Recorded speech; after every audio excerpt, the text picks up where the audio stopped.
Big drama in Europe. Hungary just nabbed 7 Ukrainian bank workers transporting a massive $80 million in cash and gold. Ukraine quickly accused Budapest of taking them hostage, calling it an unjustifiable detention. Hungary, however, claimed they were investigating suspicion of money laundering. While the workers are now safely back in Ukraine, the fate of all that money and gold remains a mystery.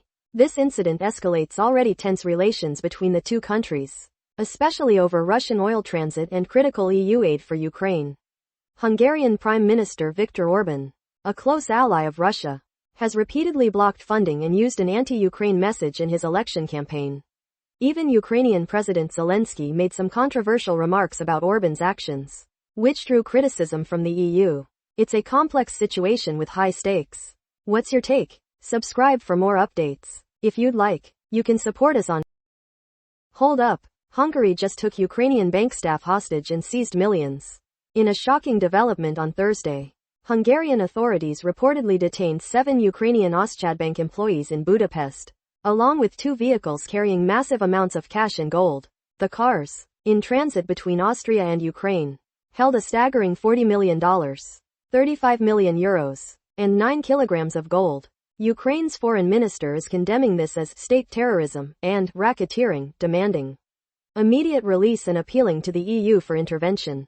This explosive incident follows existing tensions, including disputes over a key oil pipeline where Hungary previously made strong accusations against Ukraine. What's your take on this escalating international incident? Subscribe for more updates. And if you'd like, you can support us on. A U.S. submarine just sank an Iranian warship, sparking a major international incident in the Indian Ocean. The Iranian warship, Iris Dina, was struck by a U.S. torpedo off the coast of Sri Lanka. Tragically, 87 bodies have been recovered, and 32 sailors rescued by the Sri Lankan Navy.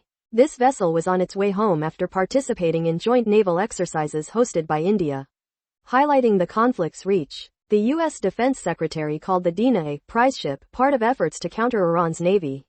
Iran, however, slammed it as an atrocity at sea, warning the U.S. will face bitter regret.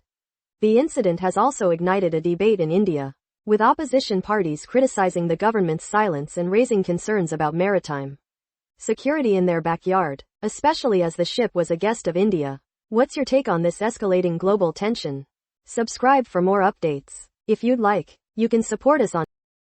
Imagine this: in just 3 days, more Patriot missiles were fired in the Middle East than Ukraine has received since 2022.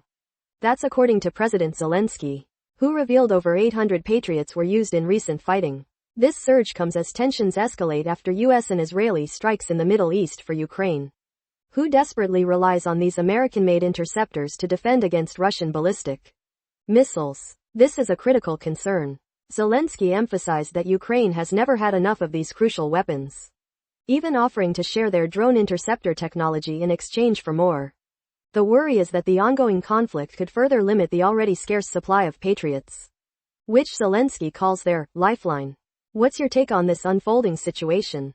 Subscribe for more updates. If you'd like, you can support us on.